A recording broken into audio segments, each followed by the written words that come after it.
Meghalaya tour पर जाने से पहले मेरे प्लान में मौशिनराम कहीं शामिल नहीं था। जब गुवाहाटी से शिलोंग के लिए चला था तब कैब में गोरखा रेजिमेंट के पूर्व सैनिक मिले थे।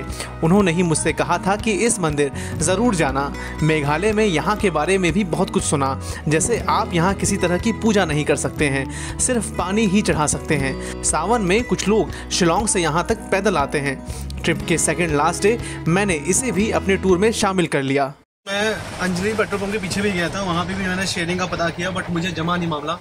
बहुत कीचड़ थी, उधर चल के मैं गया था, तो मुझे जो ड्राइवर्स थे वो बहुत ही जानकार नहीं मिले। लेकिन फाइनली मैं पुलिस बाजार ही आया, गौरव को बाय किया मैंने, और मैंने पुलिस बाजार से ही टैक्सी कर ली है। 2000 रुपये में मुझे मौशिनराम छोड़ेंगे और वहाँ से लेकर आएंगे। वहाँ पर शिव जी का बहुत ही ऐतिहासिक मंदिर है, एक शिवलिंग है वहाँ पर, मुझे वहाँ पर जाना था। तो वहाँ पर जाऊँगा और आसपास के जो नज़ारे हैं उनको देखूँगा। उसके बाद मैं वापस पुलिस बाजार आऊँगा। और ये टैक्सी मैंने बुक की है, और मेघालय की बारिश का पहली बार मैं आनंद ले रहा हूँ। जीवन में पहली बार मैंने बारिश, मेघालय जिसके लिए प्रसिद्ध है, उसको मैंने महसूस किया, उसको मैंने देखा है। एयरफोर्स स्टेशन पड़ा पीछे, और यहीं से एक रास्ता निकलता है एलिफेंट फॉल्स के लिए। ये पूरा जो ओले गिरे हैं, क्या हाल हो गया देखिए। ये मौशिनराम की जो यात्रा है मैं कर रहा हूँ, और रास्ते भर में देखिए क्या नज़ारा है, अद्भुत है दोस्तों। मेरा स्वागत ऐसे करेगा मौसम, मुझे अंदाज़ा नहीं था फेस्टिवल को। कमाल है।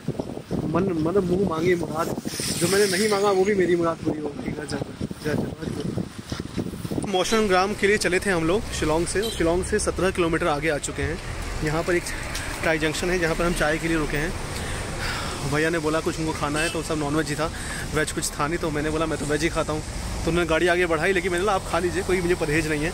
मेरे दोस्तों सब बगल में एक ही बगल में खाते हैं हम लोग, और आप भी निश्चिंत होकर खाइए। तो उन्होंने गाड़ी रोकी है, कुछ खाएंगे वो, और बहरहाल मैं चाय पीऊँगा। और मौसम देखिए कितना बेहतरीन मौसम है। ये मौशिनराम जो है सबसे धरती पर सबसे ज़्यादा जो गीली जगह है, मतलब wettest place on the earth is Mawsynram. और ये शिलोंग के पास है, 60 किलोमीटर दूर है शिलोंग से। दोस्तों मौशिनराम के रास्ते में ये एक पेट्रोल पंप पर हमने एक हॉल्ट लिया है, और व्यू दिखाता हूँ मैं आपको। ठंड बहुत बढ़ गई है, सुबह से बिल्कुल ठंड नहीं थी, और मैं सिर्फ शर्ट में था। बट जब गौरव को ड्रॉप करने में जा रहा था बस स्टैंड तक, तब मैं भीग गया बारिश में, और मैंने शर्ट गाड़ी में उतार दी अपनी। और ये जो स्वेटर है और नीचे किनारे मैंने बैग में रखा हुआ था, और मैंने दोनों ही मैंने पहन लिए। बट अभी भी मैं ठंड में बहुत काँप रहा हूँ। और अभी देखिए ये हाल है, तो रात को क्या हाल होगा जब मैं वापसी में वहाँ से लौटूंगा। पूरे रास्ते भर बारिश हो रही है, और ये सफ़र है मौशिनराम का। अद्भुत जगह है ये पूरी। मेघालय बहुत ही अनसर्टेन रहता है रेनिंग के मामले में, और सचमुच मैंने इसका एक नमूना आज देख लिया। कहीं बारिश है, कहीं बारिश नहीं है, और ओले गिर रहे हैं, कहीं ओले नहीं गिर रहे हैं।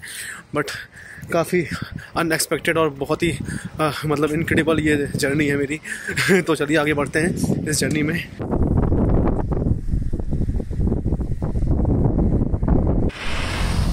दोस्तों देखिए वो मौशिनराम विलेज है सामने, और हम लोग बस पहुंचने वाले हैं वहाँ पे। पीछे एक वाटरफॉल था, वो गर्मियों में वहाँ काफ़ी अच्छा पानी और ये सब आता है, लेकिन अभी तो बंद था। और ये पूरा नज़ारा है देखिए, अद्भुत सौंदर्य। प्रकृति ने ऐसा लगता है कि मेघालय पर जमकर जो है वो इसको एकदम वरदान दे दिया है हर चीज़ का। ये देखिए गजब हाल है। हाँ हाँ हाँ, लिखा हुआ है माओ जिम्बिन केव। मतलब माओ मतलब पत्थर, और जिम्बिन मतलब दूध निकलता है वहां से। पत्थर से पहले निकलता था। पहले देखिए दोस्तों, पहले इस पत्थर से जो शिला है और जो शिवलिंग है उससे दूध निकलता था, ऐसा यहाँ की जो खासी जनजाति है वो भी मानती है। और ये ईस्ट खासी हिल है, खासी जो है वो ट्राइब्स है यहाँ के।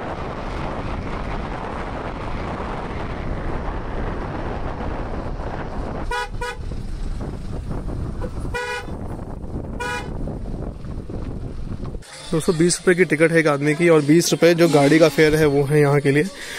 तो गाड़ी हमारी ये खड़ी है, जो टैक्सी है, टैक्सी खड़ी है इधर। वैसे तो ये थोड़ा अजीब है, लेकिन यहाँ पर आप जहाँ भी जाते हैं, जिस भी वाटरफॉल पर या मंदिर पर, तो वहाँ पर आपको कुछ एक शुल्क देना पड़ता है। यहाँ भी 40 रुपीज़ का मैंने शुल्क दिया है, 20 रुपये मेरी जो टिकट है उसका, और 20 रुपये पार्किंग का। तो ये पैसा जो है वो स्थानीय गाँव वालों के पास ही जाता है, और सरकार का इसमें कुछ हिस्सा नहीं होता है, जो मुझे बताया गया। तो लेकिन वो तो ठीक है, वाटरफॉल पर जाएं तो पैसा दें, लेकिन ये क्योंकि टेंपल है ऐतिहासिक, मेरा मानना है मंदिर पर आने के लिए कोई भी शुल्क नहीं होना चाहिए, लेकिन यहाँ पर ऐसा हो रहा है। वो केव है, और देखिए उस गुफा के आजू बाजू में यहाँ पे और कुछ भी नहीं। ऊपर देखिए कुछ घर बने हुए हैं और इसको मेंटेन नहीं किया गया। ये बहुत बड़ी चीज़ बन सकती थी। हमारे कई मंदिर हैं, जो माता के मंदिर हैं, भगवान के मंदिर हैं, वो इसी तरह से उनका प्रचार किया गया तब वो बड़े बन पाए। लेकिन यहाँ पे हम जानते भी नहीं है कि ऐसा कोई शिवलिंग है। माओ जुम्बिन कहते हैं इस केव को, माओ जुम्बिन केव। माओ मतलब शिला और जुम्बिन मतलब माँ, माओ जुम्बिन केव। और ये कुछ बातें हैं। ये है रास्ता मेरा जो जा रहा है। ये देखिए इस तरह से पहाड़ों की जो बनावट है उसके बीच में ये केव है।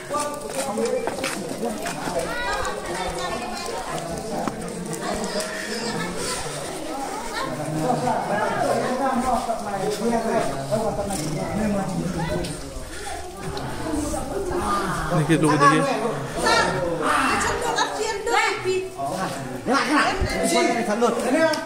दोस्तों, ये गाय के थन की तरह आकार है इसका जो कहते हैं। और इसमें से जो जल है, जल की बूंदें गिर रही हैं और जल की बूंदों से जो जलाभिषेक होता है वो शिवलिंग का होता है इस तरह से। ये शिवलिंग है।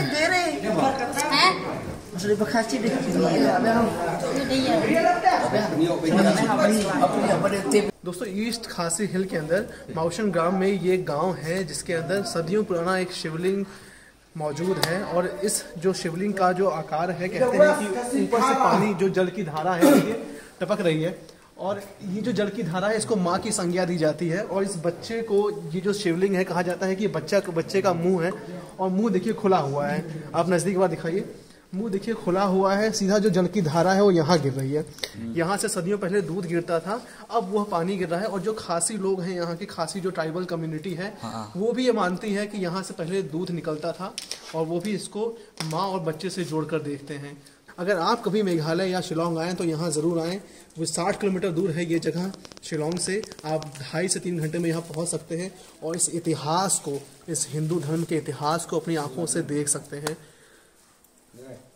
उसको दिखाऊँ मैं, ये पूरी जो गुफा है, देखिए आगे तक भी होगा ये, लेकिन आगे क्योंकि बहुत बड़े बड़े पत्थर हैं और ये रास्ता भी बंद है। तो ये देखिए सिर्फ इतना है, ये जो शिवलिंग है सिर्फ इतना इसका आकार है। बाकी इसके अलावा यहीं तक शिवलिंग है। शिवलिंग के आगे जाने का कोई रास्ता नहीं है। बट ये जो गुफा है, मैं पहली बार किसी ऐसी गुफा में आया हूँ जहाँ ये शिवलिंग है। मैंने आज तक कभी भी ऐसा कोई भी शिवलिंग के दर्शन नहीं किए थे जहाँ इस तरह की बनावट हो, इस तरह की संरचना हो। और यह मेरे जीवन काल का बहुत ही स्मरणीय पल है, मैं इसको कभी भूल नहीं सकता। मैंने अकेले यहाँ तक की यात्रा की। माउशन ग्राम जो गांव है, जहाँ जिसे सबसे अधिक बारिश वाला जो क्षेत्र, सबसे most wettest place on the अर्थ कहा जाता है, इस गांव में ऐसी नायाब कृति है। ये मुझे यहाँ आके पता चला और मैंने मौका गंवाया नहीं। मैंने इस मौके को पूरी तरह से भुनाने की कोशिश की और यह अद्भुत सफल रहा है मेरा। मैं चाहूँगा आप लोग भी जब भी यहाँ आए मेघालय में, इस गांव को ज़रूर विज़िट करें, यहाँ पर आएँ, इस शिवलिंग के दर्शन करें। यह हमारी सभ्यता की कहानी कहता है। मेरी यात्रा कैसी रही, क्या रही, आप ज़रूर कमेंट करें। कोई सवाल है तो मुझसे पूछिए। यहाँ पर माउशन ग्राम की जो यात्रा है उसको मैं विराम दे रहा हूँ, लेकिन आप अपने सवाल ज़रूर पूछिएगा, मैं उत्तर दूँगा। और अगर आपको ये वीडियो मेरी कोशिश पसंद आई है तो प्लीज़ मुझे सब्सक्राइब करें, बेल आइकन पर बटन दबाएं, ताकि मुझे इसी तरह और भी बेहतर करने की प्रेरणा मिलती रहे और मैं नई जगहों पर जाकर आपके लिए वहाँ के वीडियोस बनाता रहूँ। चलिए विदा लेते हैं, अगली बार मिलते हैं एक नए वीडियो में। अपना ध्यान रखिएगा। Thank you very much. दोस्तों, यहाँ का देखिए लोकल फूड है। अच्छा, क्या बोलते हैं इसको? सॉफ्लांग। अच्छा, कितने का है ये? How much? कितने का भैया? ये इसका साथ 50 हो गया। लोकल फूड है यहाँ का और मुझे भैया ने बड़ा इंसिस्ट किया खाने के लिए, तो 50 रुपए के 2 पैकेट हैं। तो चलिए ट्राई करते हैं और देखते हैं कि ये कैसा स्वाद देता है। तिल में मैंने मिलाया, तिल एक मिलता है, तिल को मिलाया मैंने और फिर नमक मिलाया इसमें मैंने। अब ये जो तिल का पेस्ट है उसमें इसको लगा के खाते हैं इस फल को। तो चलिए ज़रा खाया जाए और अब देखते हैं कैसा स्वाद ये देता है। Very nice, very nice.